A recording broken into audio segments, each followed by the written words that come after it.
Well, let's see. Their name is Clash, and their chant is no Elvis, no Beatles, no Rolling Stones. Oh, come on, people.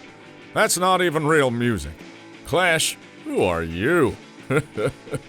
No Beatles, no Rolling Stones. At least they got this part right. The British band Queen is getting ready for their 1977 US tour. Here's what the band's lead singer Freddie Mercury has to say. Oh boy, better ask me about my Cadillacs or jewels. Yeah, alright. What else?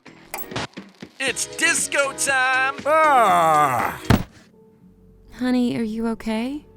Oh God, I can't stand this frickin' tooth pain. And I'm hungry and tired and this tour freaks me out. I need my pills. Where are those goddamn pills? Give them to me.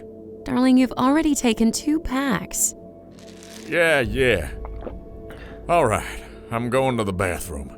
Don't wait for me, honey. All right, just don't fall asleep there. Okay, I won't. On August 16th, 1977, Elvis Presley died at his Memphis home at the age of 42. In this episode, we're going to show you how and why he passed away.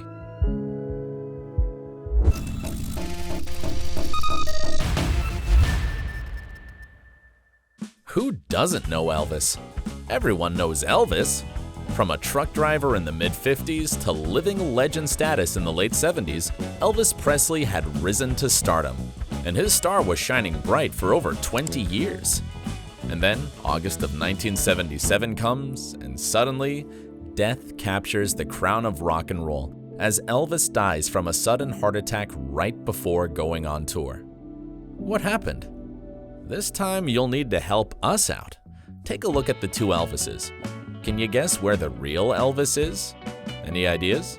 Well, both of them are the real Elvis. The shiny guy on the left is Elvis in 1968, and the one on the right is Elvis in 1977, right before he passed away. Staggering difference, isn't it? How come he changed so drastically in less than 10 years? Was it the obesity problem? Mary, I'm gonna do my bacon, mac and cheese, and half a peanut butter and banana sandwich. No, forget the half, honey. Give me 1. No, 2. Yeah, I said 2 peanut butter and banana sandwiches. While it's true that Elvis's eating habits were far from healthy compared to modern standards, and they were certainly contributing to his ballooning weight and doubling chin, it couldn't have been what killed him. So what the hell happened with Elvis Presley? Well, just like in the cases of Michael Jackson and Heath Ledger that we had reviewed earlier, the root cause of Elvis Presley's death was substance abuse. Elvis's relationships with drugs go way back to the early 60s. That's when he started taking drugs to help him deal with an exhaustive concert schedule. Amphetamines were part of his morning routine, and barbiturates were the sedatives helping him fall asleep. But he didn't stop there. The tighter his performance and recording schedule was becoming, the more he was relying on drugs. By the early 70s, Elvis Presley's addiction became alarming. He turned into a drug bartender.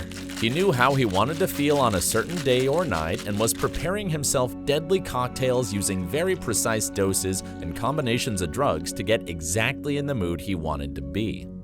Let's hit pause here for a second. Why was he doing that? If this was all because of the exhaustive schedule, why didn't he stop and take some rest? You've got to understand that by that point, Elvis had too many contracts and show commitments. He couldn't just say, you know what, I'd like to cancel all of my shows and get some rest. Or could he? He probably could, but bear in mind, Elvis's entire estate with tens of people working for him, hundreds of cars, houses, jet planes, jewelry, all of that was living off of one income source. It was Elvis's incredible talent that was selling shows and records. But since he was surrounded by tens of people, how come no one stepped in and helped him out? Elvis, I think you should stop doing drugs and, Honey, I appreciate you thinking about me. The door is that way. Here's the thing. Saying no to Elvis wasn't easy. He had a certain lifestyle and he was surrounding himself with the yes people, those who were willing to help him maintain his lifestyle rather than educate him how he should live his own life. At the end of the day, he was the employer for 99% of the folks around him. If you take good care of Elvis, he took good care of you, or you were out. Alright, then where was Elvis getting his drugs from? That's a great question. Just like Michael Jackson, who had Dr. Murray, Elvis had Dr. Nick, who was assisting him with this quite sensitive issue. Dr. Nick was taking care of all necessary prescriptions and making sure Elvis's private bar was stacked up and had limitless supplies. Elvis's death was inevitable, and this is how he died. After visiting his dentist, Elvis and Ginger Alden, Elvis's fiancée, returned to Graceland at midnight. At around 2:30 a.m., Elvis complains about the tooth pain and takes Dilucidid, which is basically a very strong painkiller. 3 hours later, shortly before going to bed, Elvis takes a set of sedatives prescribed by Dr. Nick to help him fall asleep, but for some reason, they don't seem to be working. He can't fall asleep. At 7 a.m., Elvis takes another package of sedatives, but even this doesn't help. He's wandering around his bedroom, trying to watch TV, read, but nothing. Nothing helped. An hour later, at 8 a.m., Elvis takes the third and final package of pills. Shortly after, still unable to sleep, Elvis goes to the bathroom with the book, The Scientific Search for the Face of Jesus. Elvis, just don't fall asleep in there, okay? Okay, I won't. Ginger falls asleep, and Elvis is in his bathroom reading the book. Elvis? Elvis, honey, where are you? Are you in the bathroom? Elvis! Oh my God, Elvis! Ah! Ginger discovered Elvis's lifeless body lying on the bathroom floor face down at around 2 p.m. At 3:30 p.m., Elvis Aaron Presley was pronounced dead at the Baptist Medical Center in Memphis. The official cause of death, hypertensive cardiovascular disease. In other words, a heart attack. The unofficial, he died from a heart attack caused by the effect of 14 drugs detected in his system during autopsy. This is the story of Elvis Presley's death.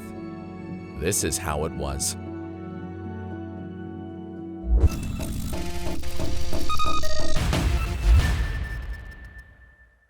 Alright, if you liked this video, please give it a thumbs up. And don't forget to hit that notification bell so you won't miss new episodes.